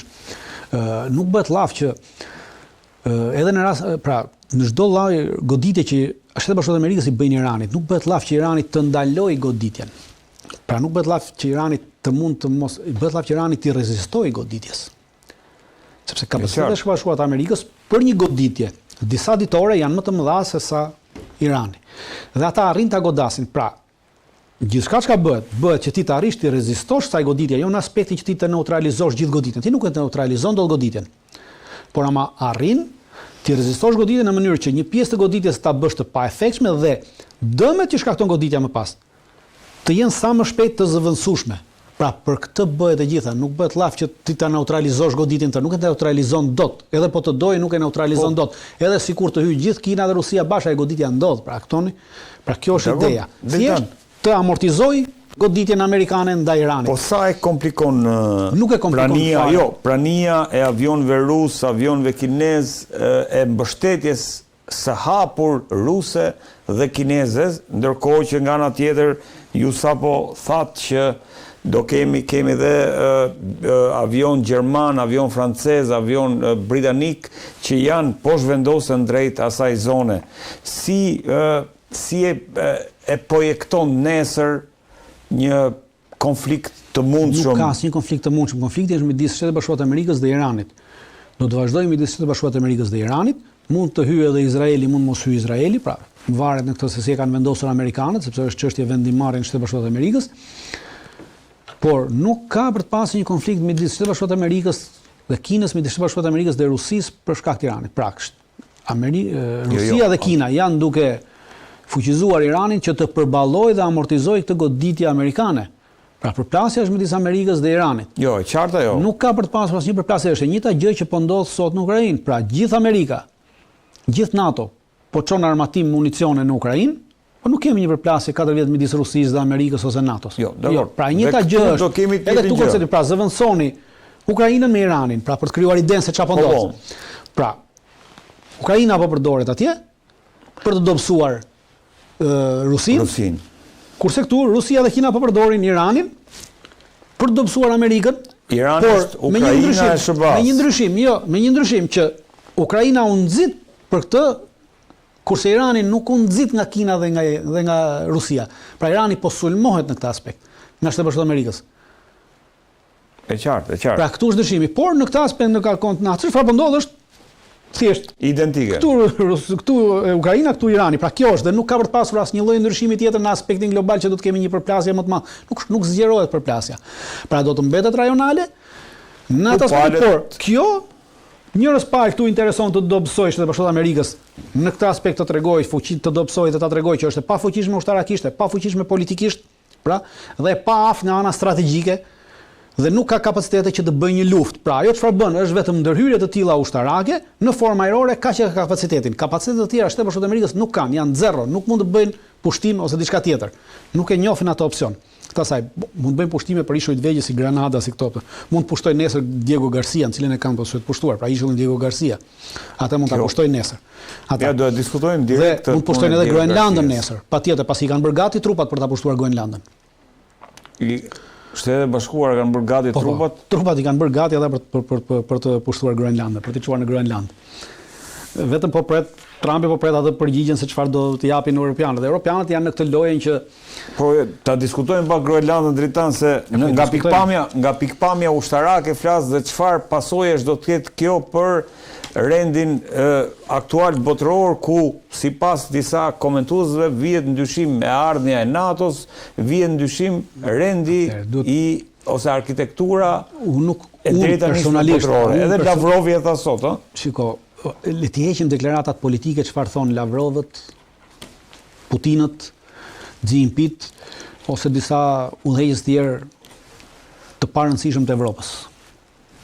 Pra, ato janë deklarata politike që bëhen me qëllime për të nxitur media, çështje tjera, idera tjera, pra nuk ka të bëjë. Normalisht, do të kemi një parasysh, NATO është Shtetet Bashkuara të Amerikës. NATO nuk është as Shqipëria, as Maqedonia, as Greqia, as Turqia, as Danimarka, as Finlanda, as vendet balltike. Ne nuk jemi NATO. NATO është Shtetet Bashkuara të Amerikës. Zgjerimi i NATO-s pas vitit 1999 është vendimarrje e Shtetet Bashkuara të Amerikës. Jelcini ul në vitin 1990 në tavolinë me Shtetet Bashkuara të Amerikës me George Bushin senior dhe ju premtua që nuk do zgjerohet, pra nuk ul Evropa. Nuk ul sekretari i përgjithshëm i NATO-s, sepse atëherë kishte një sekretar përgjithshëm i NATO-s. Sekretari i përgjithshëm i NATO-s nuk ekziston fare në këtë pikturë, pra merrni ndaç fotografinë, ndaç filmimin, ndaç pikturën. Nuk ekziston askund sekretari i përgjithshëm i NATO-s në këto biseda. Ekziston biseda midis presidentit amerikan dhe presidentit rus, ku amerikani premton që nuk do kemi zgjerim të NATO-s. Dhe pas 99-s, edhe atëherë, po. Pas 99-s filloi zgjerimi i NATO-s. Dhe zgjerimi i NATO-s ishin vendimarrja të Shtetet Bashkuara të Amerikës dhe jo vendimarrja e NATO-s. Janë ato që vendosin se kush hyn në NATO, ashtu siç vendosen edhe për Shqipërinë, që hyn 2009. Nuk plotsonim asnjë kusht, nuk plotsojmë asnjë kusht, por jemi pjesë e NATO, sepse është vendimarrje politike për nevoja strategjike të Shtetet Bashkuara të Amerikës. NATO janë Shtetet Bashkuara të Amerikës. Në çfarë lloj operacioni që NATO ka marrë pjesë? Pa prezencën e Shtetet Bashkuara të Amerikës, NATO ka dështuar dhe nuk ka mundur. Kur nisi operacioni në Libi, më pas me qartën 2011, çdo kush mund të hyjë në Google dhe ta lexojë dhe të shohë. Pas 2 javësh, evropianët morën përsipër në NATO, në komandën e NATO-s, në Mons që do ta bënin vetë operacionin, pa ndihmën e amerikanëve. Dhe nisën operacionin. Pas 2 javësh mbetën pa bomba. Pas 2 javësh mbetën pa mundësi furnizimit të avionëve në ajër. Pas 2 javësh mbetën pa mundësi marrjes të objektivave strategjik për të goditur objektiva strategjik, të zbulimit strategjik. Dhe pas 2 javësh i kërkuan në mënyrë të turpshme, sepse detyruan pasaj të hanin atë që kishin bështyr, thanë i kërkuan ndërhyrjen e Shtetet Bashkuara të Amerikës. Shtetet Bashkuara të Amerikës dërguan bomba dhe avion furnizues edhe avion zbulues. Dhe arritën të mundin Kadafin, sepse nuk arrinin dot të arrëzonin Kadafin. Pra, pa prezencën e Amerikës nuk ka NATO. NATO është Amerika. Në momentin që Amerika vendos thotë ne dalim nga NATO, atëherë s'ka NATO. Përsa ko Amerika nuk e thot atë, NATO do të qëndrojë. Nuk ka për të pasur asnjë ndryshim në këtë aspekt. Mund të largohen shtetet e tjera, mund të dalin. Ato nuk e prishin NATO. Del nesër Danimarka ose del Shqipëria, Danimarka dhe Shqipëria NATO janë njësoj, kanë të njëjtën vlerë, nuk kanë asnjë. Danimarka ka nisur trupa dhe të kalojmë pak te kjo. Nuk ka nisur asnjë trup. Trupat atëherë do kemi gjë parasysh. Ka një marrëveshje të vitit 1990, në vitin 1951. Për vendosjen e bazave ushtarake në Groenland. Aktualisht aty ka një bazë ushtarake amerikane, totalisht amerikane dhe një bazë ushtarake të përbashkët amerikano-daneze. Por edhe komanda e kësaj bazës amerikano-daneze është e amerikanëve, nuk është e danezëve. Dhe kjo marrëveshje që ka në vitin 1951, midis tyre ka një klauzolë të veçantë. Pra edhe marrëveshja është publike dhe është në Google. Gjithkush mund ta hyjë dhe ta gjej, vetëm ta kërkojë në anglisht. Pra marrëveshja e vitit 1951 për bazat ushtarake midis Danimarkës dhe Shtetit Bashkuar të Amerikës. Po. Dhe thotë që Danimarka nuk mund të shtojë ushtar në bazë pa miratimin e Shtetit Bashkuar të Amerikës, kurse Amerika mund të shtojë ushtar sa të dojë në bazë pa miratimin e Danimarkës, pra në Groenland. Që prej 51-shit kjo histori. Prej 51-shit kjo histori. Dhe, por ama thot që shtetet e NATO-s mund ta përdorin territorin e Groenlandës në kuadër të stërvitjeve, por me kohë të limituar. Pra, edhe këto trupa që kanë vajtur nga gjitha këto vende që çuan secili 1, 2, 3, 4, 5, vetëm Gjermania çon ja 13 a 15, pra gjithë tjerë çuan nga 1, nga 2, kështu sa për të thënë, është në kuadër të një stërvitje të cilën e ka programuar qeveria daneze. Stërvitje në Arktik quhet. E qartë. Pra është kuadër stërvitor, jo kuadër qëndrimi permanent, sepse si qëndrim permanent nuk mundesh, sepse nuk e ku qëndron. Pra edhe këto trupa që quan në hotele, nuk i quan në bazë, sepse baza është amerikanëve, nuk të lejohet të futesh asnjë ushtar. Pra nuk vajten në kazermat e bazës, vajten në hotel ushtarët. Prandaj u quan numër kaq i pakë sepse s'ke ku ti çosh, sepse nuk mund të flesh jashtë atje në tenda, sepse shkon temperatura -30 gradë. Me qartë. Pra, kjo është e gjitha ç'a ndodh aktualisht në Groenland. Çfarë do ndodhi dritan se më thej që absolutisht ka një plan për ta pushtuar? Jo, nuk ka një plan, unë nuk di a ka plan për ta pushtuar, di që amerikanët kanë bërë gati që mund ta pushtojnë, false u shpreh. Për të vendosur në Groenland. Pra për të shtuar kapacitetet e tyre ushtarake në Groenland. Aktualisht, në rast se keni parë, e keni dëgjuar gjithë që Trumpi ka dhënë urdhër që 1500 forca, pra e keni lexuar te Twitteri që e kanë nxjerrë, si quhet ajo, se kam X tash më. Po, në X po. Dhe thotë që ka urdhëruar komandën e Alaskës të divizionit të Arktikut. Ka një divizion të forcave arktike që ndodhet në Alaskë, e cila ka urdhëruar brigadën brigadën speciale të divizionit të Arktikut, që bëhet nga 1500 ushtarë, forca speciale të luftës në Arktik. Ata janë të bazuar atje kanë bazën, atje qëndrojnë. I kam urdhëruar atje në gatishmëri se do t'i përdorë në Minnesota kundër protestuesve në Minnesota. Që të përdori forcat armatosura kundër protestuesve në Minnesota i duhet të nxjerrë një akt tjetër. Një akt tjetër, i cili përputhet me kushtetutën, po duhet ta bëj akt dhe ky akti është akti i veçantë që në një zonë caktuar ti e shpall zonë lufte ose zonë që të futesh që të futës ushtrin aty, në Shtetet Bashkuara të Amerikës. Përgatitja e kësaj force, pra me gatishmëri luftarake, nuk është bërë për Minnesotën. Po është mashtrimi që jepet për Minnesotën, sepse normalisht sepse mediat e kanë kapur se ti kur shef përgatitjen ushtarake të një brigade prej 1500 vetash, çuditesh, por ama kjo është brigadë për luftë në Arktik. Është brigadë speciale e specializuar vetëm për luftë në Arktik, vetëm për luftë në Antarktik, pra në vende të tilla, pra fiks për Groenlandën. Shiko që ka publikuar Trumpi. Po, dhe kjo brigadë aktualisht është e vendosur në Alaskë, pra është e mësuar me të njëjtat kushte që ka Groenlanda.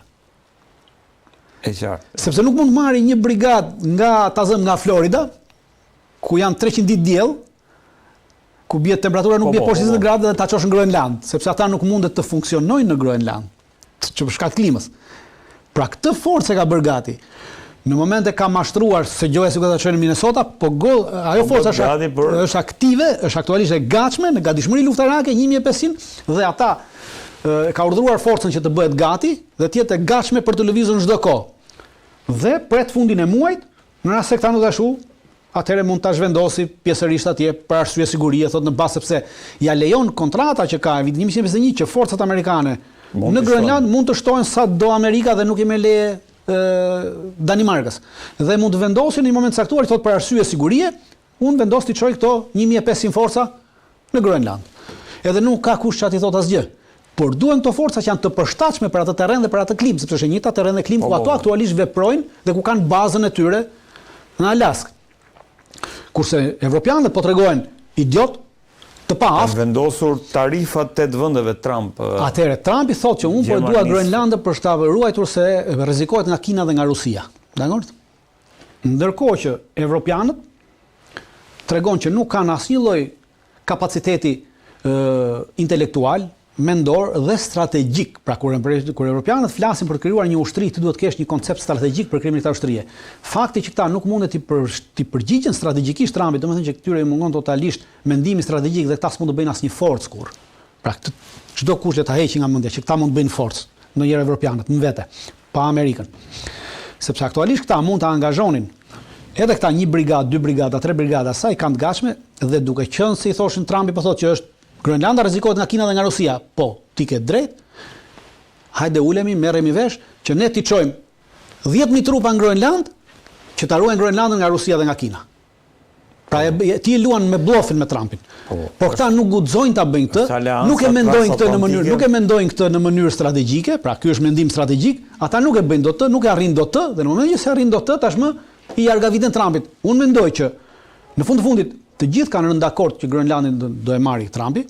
Kanë rënë dakord po thuat? Absolutisht kanë rënë dakord, e kam thënë një herë tjetër kanë rënë dakord, por kjo është loja që ata ju duhet të justifikohen përpara popullit të tyre, sepse ndryshe dalin njerëz, shikoni, është si puna e atij që i hyn në shtëpi dhe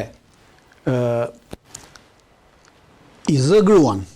Ja përdon dhe i thua atij tjetër që i vë rrethin mos dil nga rrethi dhe kur ikën ai thotë unë nxora këmbën, po ai s'm pa. Po, e qartë. Pra kjo është edhe puna e këtyre udhëheqësve evropian. Pra tashmë Trumpi ju ka vënë një rreth, i ka futur aty, i ka thënë rri aty ti dhe po ju bën çfarë do qefi aty dhe tash i ta kur Trumpi se ka mendje thon unë nxora këmbën, po Trumpi s'm pa. Pra kjo është ajo që po ndodh me Evropën. Dhe për mos humbur pushtetin e tyre duhet lozin këtë lojë në mënyrë që nesër të thonë që shiko, neve po e lëm Grenlandën sepse ndryshe ne duhet të shbëhet NATO, duhet të shbëhet Bashkimi Evropian dhe për arsye të kësaj sigurie globale, neve më mirë sakrifikojmë Grenlandën se sa të prishemi. Pra kjo do thotë që e kanë bërë marrëveshjen. Absolutisht do dalin. Do ta kemi atë letrën e mesazhin e publikuar të Macronit regjia ku pjesë e kësaj, pra pjesë e kësaj loje është shumë qesharake kjo mënyra se si këta po veprojnë. Europa po thua do ta lejojë që absolutisht nuk e ndalon dot. Europa nuk ka asnjë kapacitet ta ndalojë. Dhe jo vetëm kjo, Trumpi me këtë do marrë të tjera. Aktualisht Trumpi po flet për të marrë Diego Garcia. Diego Garcia është një nga 60 ishujt, pra Diego Garcia është një nga 60 ishujt e arkipelagut që quhen ishujt Chagos.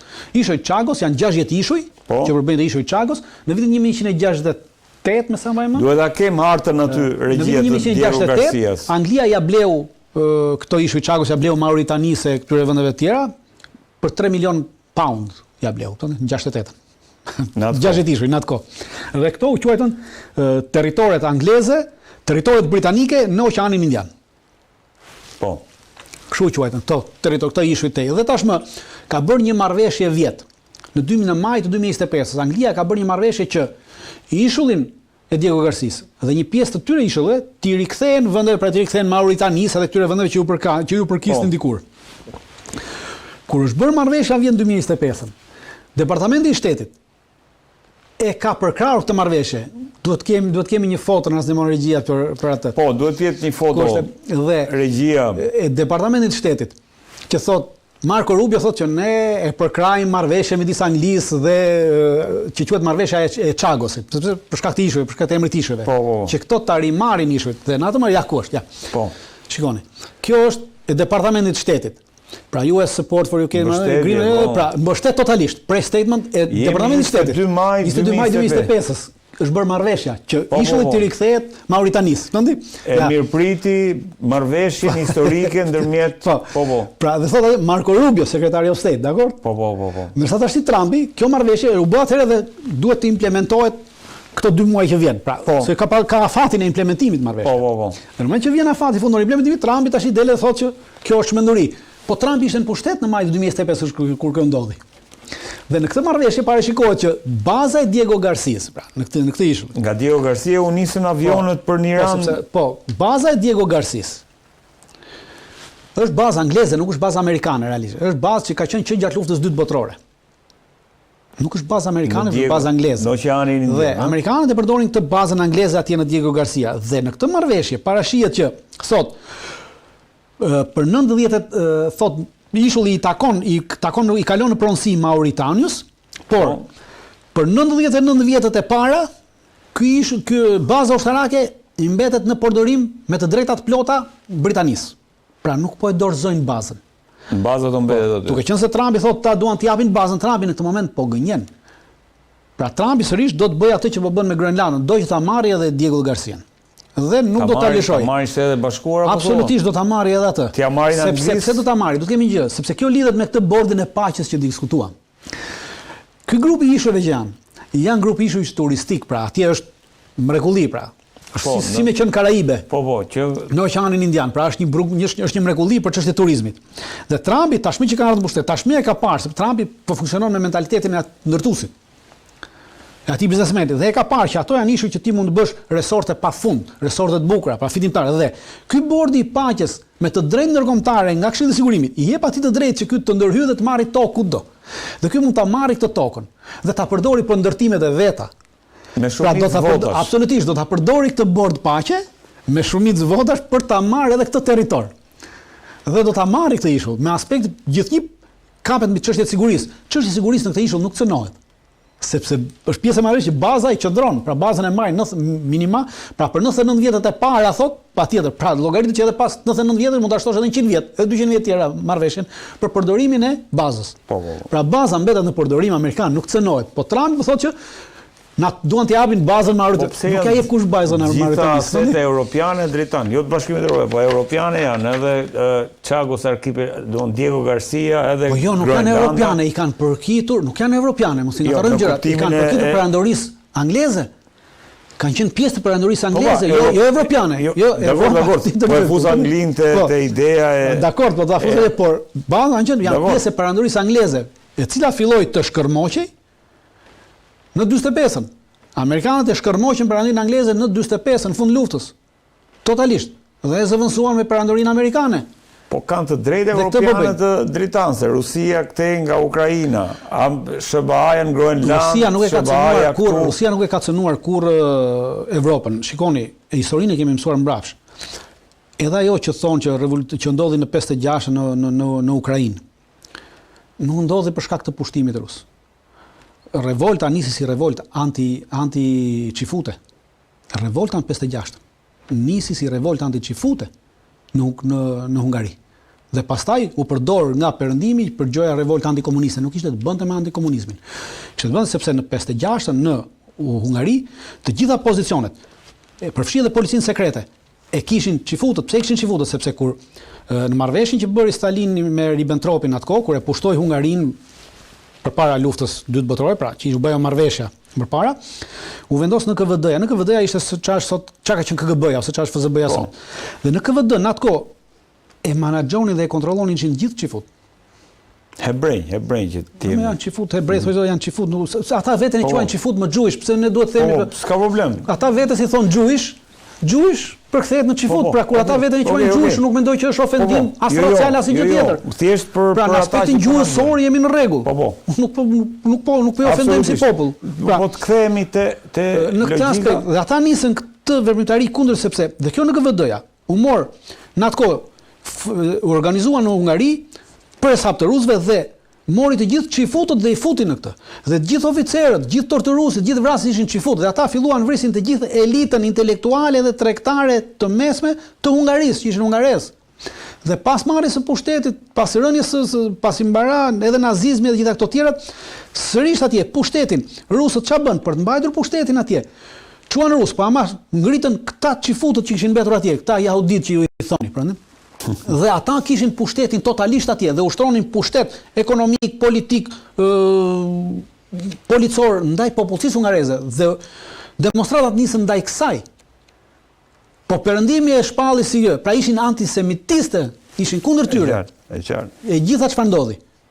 Gjithë përpjekëshën dhe Rusia në fund ndërhyri për ta shuar këtë antisemitizëm. Për këtë arsye, Izraeli në atë kohë e përkrau ndërhyrjen në 56-ën, sepse ishte ndërhyrje kundër antisemitizmit që lindi në Hungari. Dhe u shit për antikomunizëm. S'kishte të bënte me antikomunizmin fare. Dritan, regjia, duhet ta kem atë mesazhin që Macroni i ka dërguar Trumpit dhe Trump e ka publikuar për ta mbyllur se besoj që jemi në minutat e fundit. Nëse është, besoj që duhet jetë. Pra, Dritan, paka shumë aty thuhet që ram dakord për E kam lexuar Iranin. mesazhin. Jo, unë e them më shumë për ata Jo, që e kam lexuar ndjekin. mesazhi thot tekstualisht që jemi okay, pra, jemi okay me Iranin, jemi okay me Sirin, jemi okay me Ukrainën, jemi okay, mund të bëjmë shumë gjëra edhe për Iranin. Po Me Groenlandën, shpate me Groenlandën. Po. Pra kjo do të thotë që neve Po. Pra kjo do të thotë që neve kemi qenë dakord me gjitha që ti ke propozuar. Pra kjo do të thotë që jemi marrë vesh. Po, jemi dakord thot. Po. We are totally in line on Syria, we can do great things on Iran. Jemi dakord me atë që ju vendosni. Po. Pra kjo do të thotë ne jemi nënshtruar. Po, Pra, ne fakti që neve ju jemi nënshtruar, ju pse po na e merrni Groenlandën, ëh? Është kjo, po unë mendoj që marrja e Groenlandës,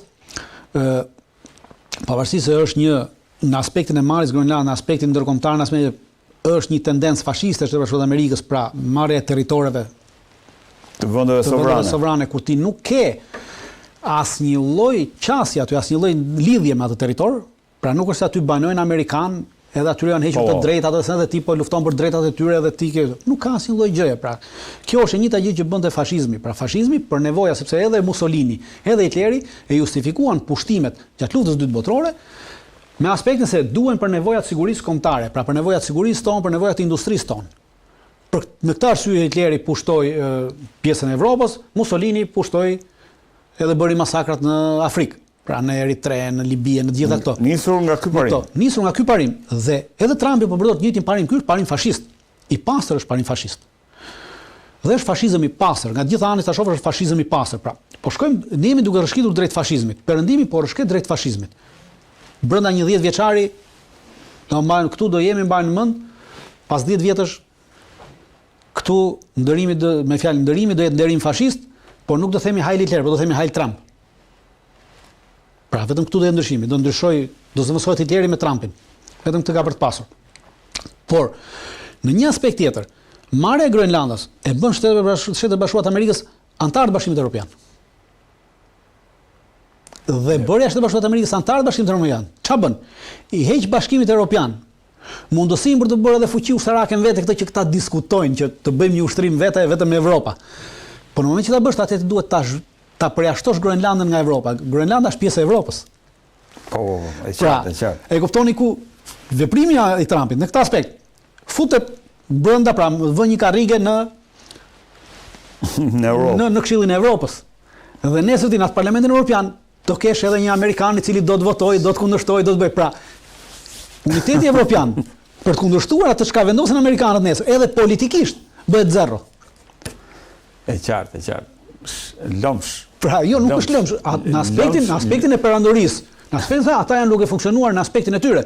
Por këtë duhet kuptojnë palët, që Amerikanët ndjekin, e kanë përcaktuar në të gjitha doktrinat e tyre, në të gjitha ata thonë, edhe në doktrinën Monroe, edhe në të gjitha të tjerat, ata e kanë përcaktuar që Shtetet Bashkuara të Amerikës kanë interesa. Nuk kanë miq. Pra kanë interesa. Të gjitha ata që nuk e kanë kuptuar kurrë këtë, është fatkeqësi e madhe që mendojnë se amerikanët na duan ose kanë rënë dashuri me neve. Nuk kanë rënë amerikanët dashuri, as me ne dhe as me skën tjetër. Amerikanët janë një popull egoist, cilët janë të dashuruar vetëm me vetveten. Por ata kanë vetëm interesa. Në rast se ti e gjën veten tënde brenda interesit të tyre dhe përfiton, bravo qoftë. Në rast se ti nuk e gjën kurrë, atëherë ti je i humbur. E njëjta gjë po ndodh këtu. Ja, shihni atë që po ndodh në Siri me kurdët.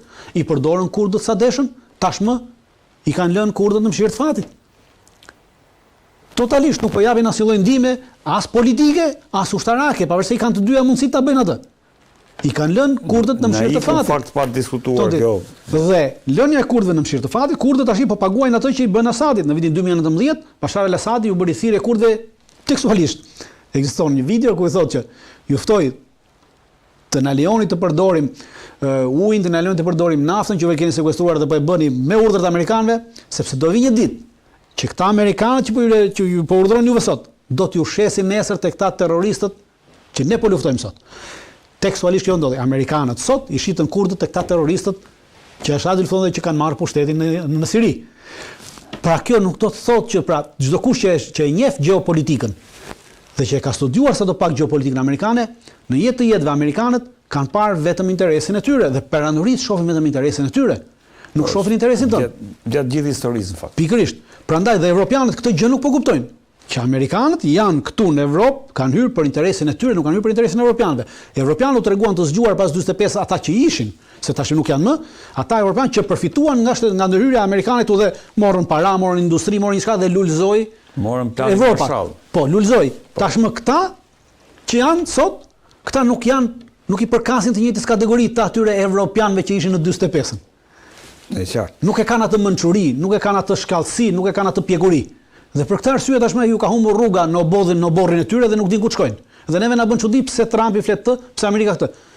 Është praktikë amerikane. Ata ndjekin interesin e tyre. Ne dhe këtu përfshi edhe Shqipërinë, ne duhet ta shohim veten brenda interesit të tyre, brenda interesit të tyre, pra, se jemi vend i vogël, po pa cënuar dinjitetet e popujve të tjerë, sepse ndryshe pastaj bëjmë edhe neve pjesë e një fashizmi. Çfarë po ndodh me këtë fazën e dytë të planit apo të zbatimit të planit Gazës, ku Trump ka dalë me një board of peace, me një board të paqes. Çfarë është ky board dhe si e lexon nga pikpamja, se shpesh aludohet që është një OKB e re, po them, për shkak ka lindur për pasojë se apo si shkak i faktit që OKB-ja nuk po ja del më të frenoj apo të ndaloj apo të parandaloj konflikte të sigurisë në gjithë botën. Tani, ky bordi i paqes është pjesë e planit me 20 pika që presidenti Trump do të bëjë, i njohur si plani themelor për t'i dhënë fund konfliktit në Gaza, të cilin presidenti Donald Trump e propozoi dhe e çoi edhe në Këshillin e Sigurisë në fund vitit 2025. Dhe ky bordi i paqes është pak a shumë pika e dytë e planit 20 pikësh që presidenti Donald Trump i imponoi Benjamin Netanyahu dhe Izraelit për t'i dhënë fund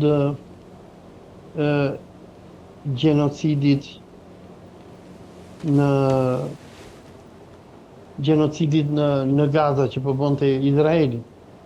Tani, pasi faza e parë e planit 20 pikësh të Trumpit ka marrë fund, ku Hamasi ka kthyer të gjitha pengjet, ka ngelur vetëm një nga ushtarakët e vrarë izraelit që Hamasi nuk e gjen dot, nga që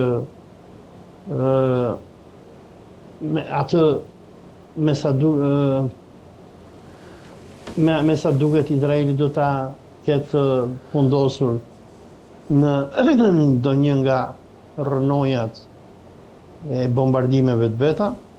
Megjithatë, ky bordi i paqes që është hapi i dytë ku Donald Trumpi do ta kthejë pak a shumë Gazën në një koloni amerikane. U kryetar i këtij bordi të paqes, që do thot bordi i luftës, do të jetë Donald Trump. Pjesë e këtij bordi të paqes do të jetë edhe sekretari amerikan i shtetit Marco Rubio, kriminali i luftës dhe ish kryeministri britanik Tony Blair, dhëndri i Trumpit, zionisti Jared Kushner, Steve Witkoff, Ajay Banga, që është presidenti i Bankës Botërore, dhe pjesë e këtij të bordit paqes, Trumpi ka ftuar edhe disa udhëheqës botëror, sikur presidenti zionisti Argentinës Javier Milei, shtesi është quar Tayyip Erdoganit të Turqisë, kryeministrit të Kanadas Mark Carney, kryeministrit të Pakistanit Shehbaz Sharif, dhe janë ftuar është ftuar edhe presidenti Vladimir Putin, presidenti i Rusisë. Do thënë Trumpi ka çuar shumë ftesa, ndër të tjera ftesë i është quar edhe Albanistanit apo Shqipërisë, si është quar Edi Ramës, dhe të ju do më thënë në katunin tuaj po bëhet feste madhe se Rama po thot shqyqyr kanë dhënë ftesën edhe mua, bile se Rama sot kishte pranuar ftesën. Ftesa janë quar presidentëve që nga Kazakistani, Paraguay, Uzbekistani, Vietnami, Hungaria, Maroku, Britanisë madhe, Polonisë, Finlandës, Bielorusisë, Kipros, Egjiptit, Turqisë, Jordanisë e tjerë. Tani, pse i ka bërë gjitha këto gjëra Donald Trumpi? I ka bërë se pak a shumë to që t'japi një farë mbulimin ndërkombëtar kolonizimit të Gazës që i do të bëjë. Dhe për Trumpin me shumë rëndësi ka që në këtë të shtyquajturin bordin e faqes, i cili kuptohet do të dominohet nga Donald Trumpi dhe dhëndri i tij zionist Jared Kushner. Po për Trumpin me rëndësi ka që këtu të ketë edhe disa vende myslimane që të marrin pjesë. Kjo është arsyeja pse Shqipëria është sputur në një listë me Egjiptin, me Turqinë, Jordaninë, Arabinë Saudite dhe Omanin. Është edhe Katari që është në listë. Domethënë Trumpi po do që të bëjë një biçim koalicioni me vende të ndryshme të botës, ku nëpërmjet këtij koalicioni ai do që të justifikojë politikat kolonizuese dhe depopulluese që do të ndërmerren kundër Gazës. Por për personat që ndjekin mediat izraelite, ata besoj kanë parë që politikanët izraelit e kanë refuzuar këtë bordin e paqes. Netanyahu e refuzoi, biles edhe ai ministri ekstremisti i Ben Gviri, ministri i sigurisë, nëse jam gabim, e refuzoi, biles i bëri thirrje dje ushtrisë izraelite që të rinisi bombardimin e Gazës, nga që me sa duket planet e Trumpit nuk përkojnë me planet e izraelitëve. Izraelitët sigur deklaruan që gjatë kohës kur ata bënin gjenocid në Gaza, plani i tyre është që ta aneksojnë Gazën dhe mundësisht në momentin e parë që Irani mos të ekzistojë më, domethënë nëse amerikanët do të arrijnë që ta shkatrojnë Iranin dhe të ndryshojnë regjimin e Iran, ëndra e izraelitëve është që të gjithë palestinezët t'i hedhin në det. Ndërsa ky plani që Trumpi po paraqikon, nëse plani, domethënë Trumpi do t'i qëndroj besnik asaj që i propozovi në fillim kur ai edhe solli planin 20 pikësh, projekti plan i Trumpit dhe këtyre hajdutëve që ai nga rrethqarë, sigur Steve Witkoff, Jared Kushner e tjerë, është që t'i marri tokat e Gazës, t'i kthej në rizorte, ndoshta me paran e Arabisë Saudite, Katarit, Emirateve Arabe, dhe palestinezët t'i kthej pak a shumë yzme qarë në tokat që i takonin atyre njëra i kohë. Rolin që ky bord mund të ketë, se kjo po diskutohet shumë, Olsi. Ky bord mund të kthehet më pas në një institucion të rëndësishëm që mund të zëvendësojë atë OKB-n në mënyrën që të bëhet një institucion që do jetë parsor për sa i përket zgjidhjes konflikteve dhe vendosjes paqes në mbar botën, jo vetëm në Gaza. Unë nuk besoj që ky bord do ketë fuqi që të zëvendësojë OKB-n, por në rastin konkret Donald Trumpi bën gjithë këtë koalicion ku pofton aty njerëz të dëshpëruar sikur diktatorët e Arabisë Saudite, Uzbekistanit apo edhe Arnautistanit, Shqipërisë, nga që ai do që t'japi imazhin e një legjitimiteti ndërkombëtar të asaj që ai do bëjnë në Gaza. Sepse e para Gaza, domethënë atë që ai do bëjnë në Gaza shkon kundër ligjit ndërkombëtar, nga që OKB-ja e ka njohur Palestinën si shtet.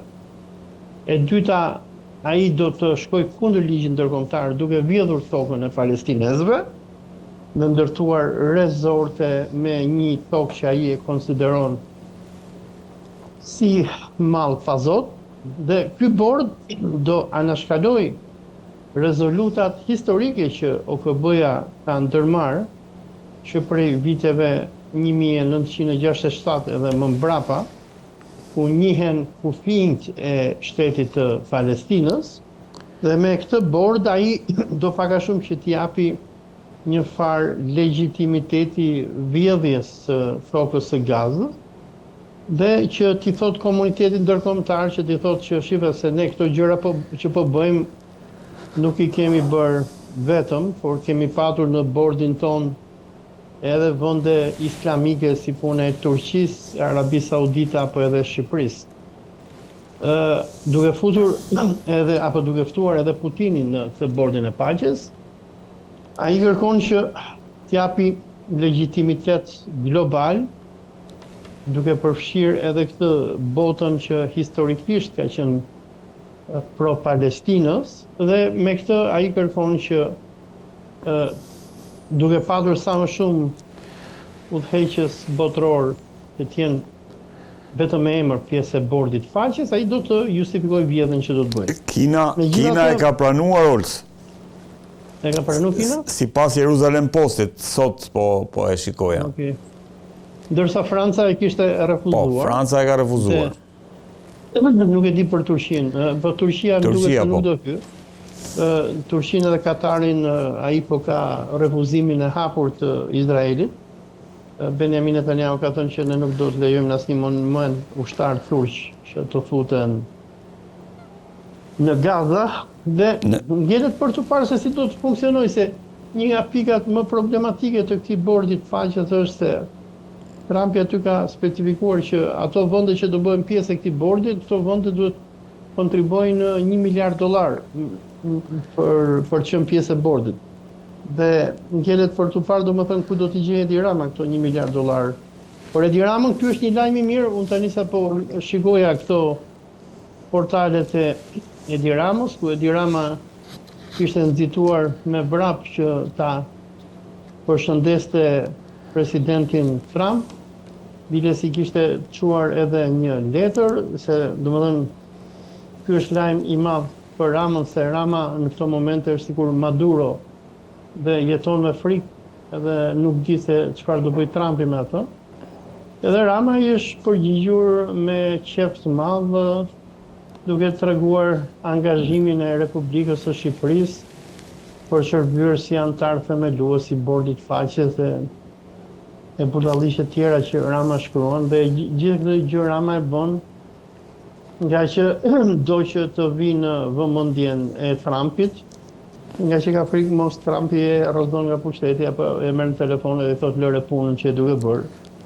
Se ajo që Trumpi bëri me Maduron në dhjetor të 2025-s i ka trembur gjithë sundimtarët sorosist, socialist në gjithë botën, nga që është parë që me Trumpin nuk ka as ligj ndërkombëtar, por ka vetëm ligj xhungle, gjë që ne po e shohim me mënyrën se si ai po sillet me udhëheqësit e Evropës të Bashkuar, të cilët po i peace through strength. Po, domethënë faqe nëpërmjet forcës, apo atë që thot George Orwell në romanin 1984, që lufta është paqe, thoshte. Olc, ndërkohë në Davos nuk do të shkojë Netanyahu, do të shkojë presidenti Herzog. Si e vlerëson, a do ta pranoj Izraeli, pra nisur nga këto, nga qëndrimi Netanyahut, a do ta pranoj Izraeli këtë plan, apo janë thjesht indicie që nuk është se të çojnë le të themi në një vendim të Izraelit për të refuzuar nesër një plan të tillë? Qeveria izraelite deri tani e ka refuzuar këtë planin e paqes, nga që sikur po thoya më herët për udhëheqësinë izraelite, Gaza nuk duhet të ekzistojë më. Projekti i zionistëve izraelitë është që ta depopullojnë Gazën.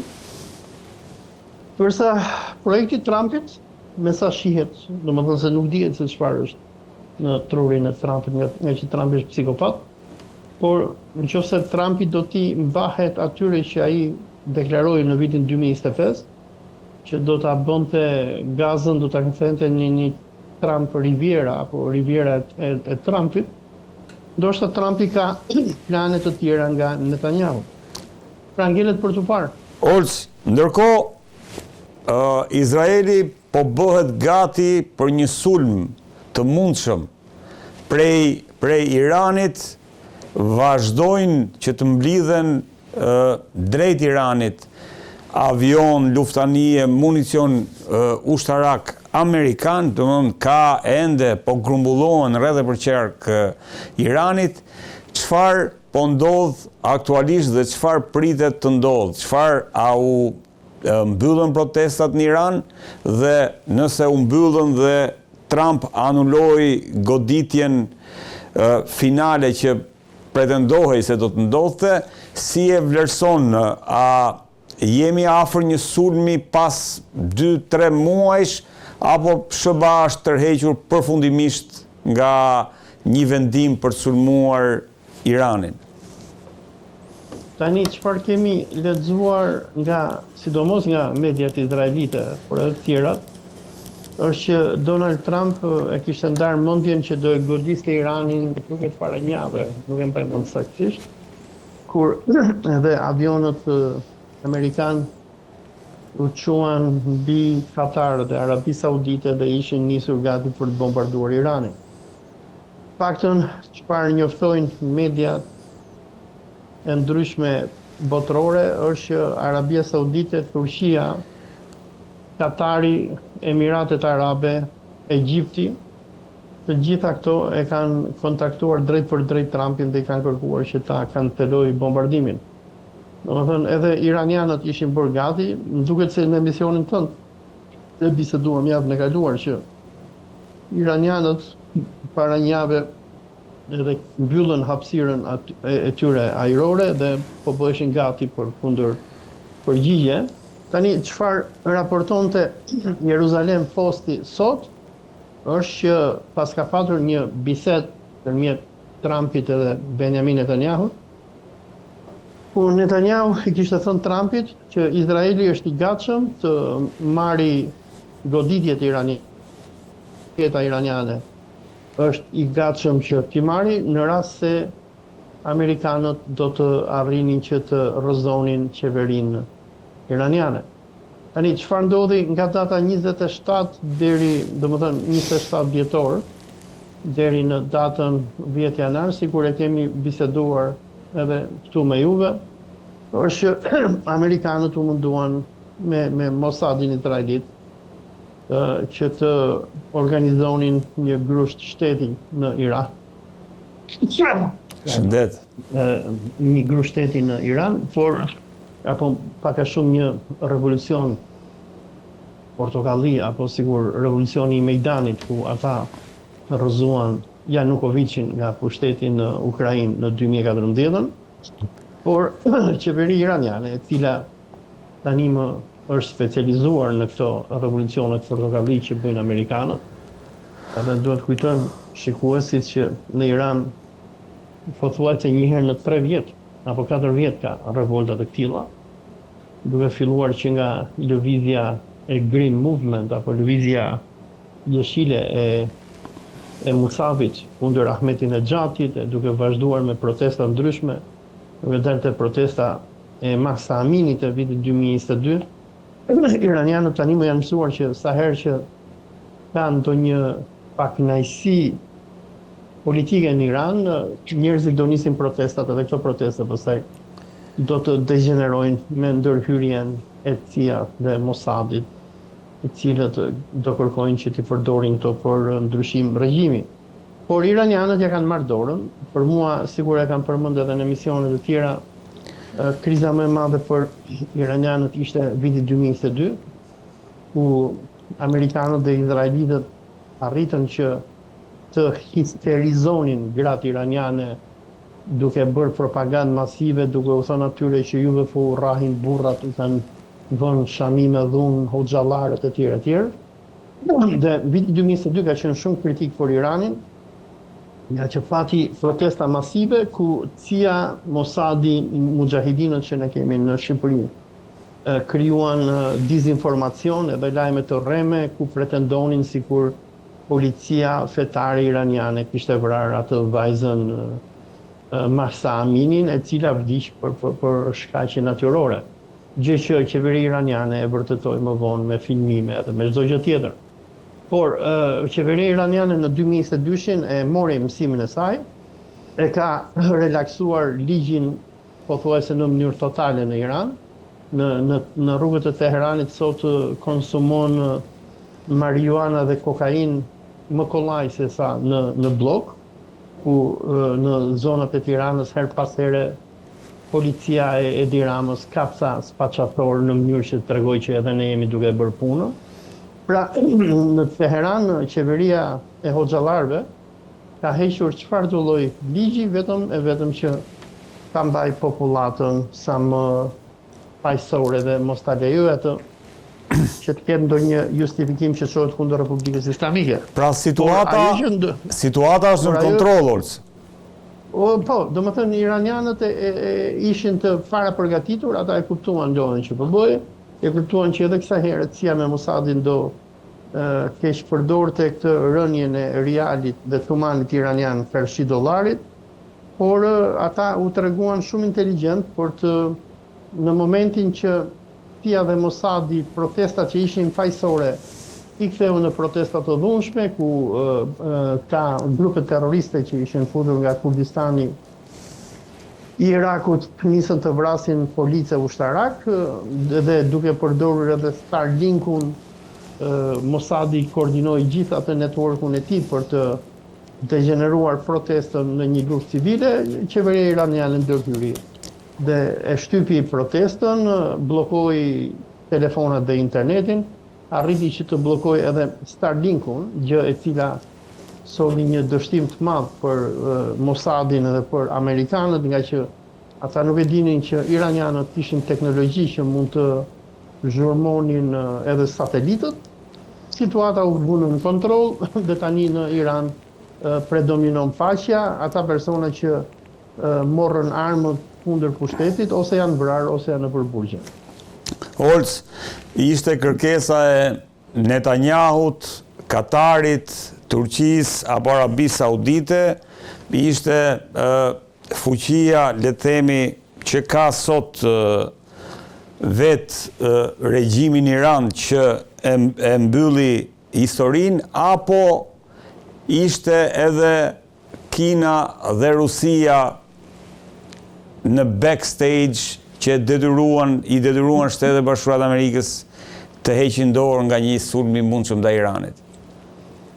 Për sulmin që amerikanët u tërhoqën nga sulmi ndaj Iranit, arsyeja pse ato u tërhoqën, domethënë të paktën këtë shkruajnë mediat izraelite, ishte një telefonat urgjente që Benjamin Netanyahu i ka bërë Donald Trumpit në momentin që ky kishte ngritur avionët për të goditur Iranin. Në telefonatën që kanë patur të dy, Netanyahu i ka thënë Trumpit që ta pezulloj bombardimin e Iranit, nga që izraelitët nuk ishin të përgatitur. Nuk ishin mbrojtje antiraketore dhe domethënë iranianët të cilët kishin marrë mesazhin që më herët që do të goditeshin dhe që e panë që përpara goditjes amerikanët kishin nisur të evakuonin bazat e tyre që kanë në Katar, në Arabi Saudite, në Irak e tjerë. Iranianët ishin gatshëm dhe po pritin goditjen amerikane që të përgjigjeshin me një kundër goditje masive ndaj bazave amerikane, luftanijave amerikane, por edhe Izraelit. Dhe ishte frika e Izraelit për mendimin tim. Ajo që e detyroi Trumpin që të pezulloj sulmin para një javësh, nuk po e gjej datën e saktë se kur ishte kjo. Dhe por mua lufta nuk ka marrë fund, domethënë lufta vazhdon dhe ata është vetëm punë ditësh, ndoshta për brenda 2 javësh, duke parë domethënë rreshtimin masiv të luftanijeve amerikane të cilat po vinë tani më domethënë për 3 ditë ato arrin në gjirin persik. Unë mendoj që kur këto luftanie amerikane të rreshtohen aty, ndoshta Trumpi do të japi urdhër për goditje ndaj Iranit. Olz, si e vlerëson rreshtimin e Turqisë krah Iranit në këtë përballje?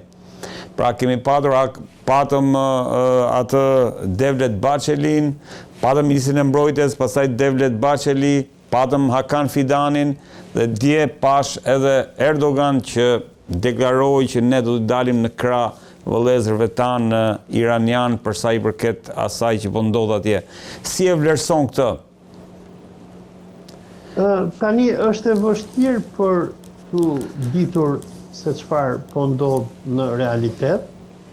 Çfarë ne dim, domethënë e para të sqaroj atë datën e sulmit që po thoja, data e sulmit ka qenë datën 15 para 5 ditësh. Jam duke parë postimet e mia në Facebook.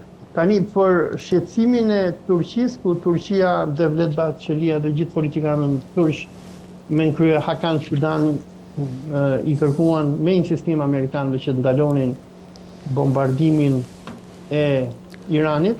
Unë nuk e di nëse domethënë kërkesa turke ka qenë e vërtet dhe turqit me të vërtet shqetësoheshin nga ky bombardim apo mos ka të bëjë në lidhje me punën e Sirisë. Sepse gjëja që të bën përshtypje është që ka 5 ditë, domethënë që nga momenti që Trumpi kanceloi avionët për të bombarduar Iranin, që në Siri qeveria e Al-Qaidës, Ahmed Sharës, ka nisur një blitzkrieg, kuptohet me bashkëpunimin total të ushtrisë turke, ku është duke marrë territore masive, të cilat që nga viti 2014, domethënë apo më saktë 2016, që kanë për 10 vite që ishin pjesë e atij shtetit kurd që amerikanët themeluan në Syri. Ushtria e Damaskut, e Ahmed Sharës, ka marrë territore për të cilat amerikanët, britanikët, gjithë NATO hynë në luftë në Siri.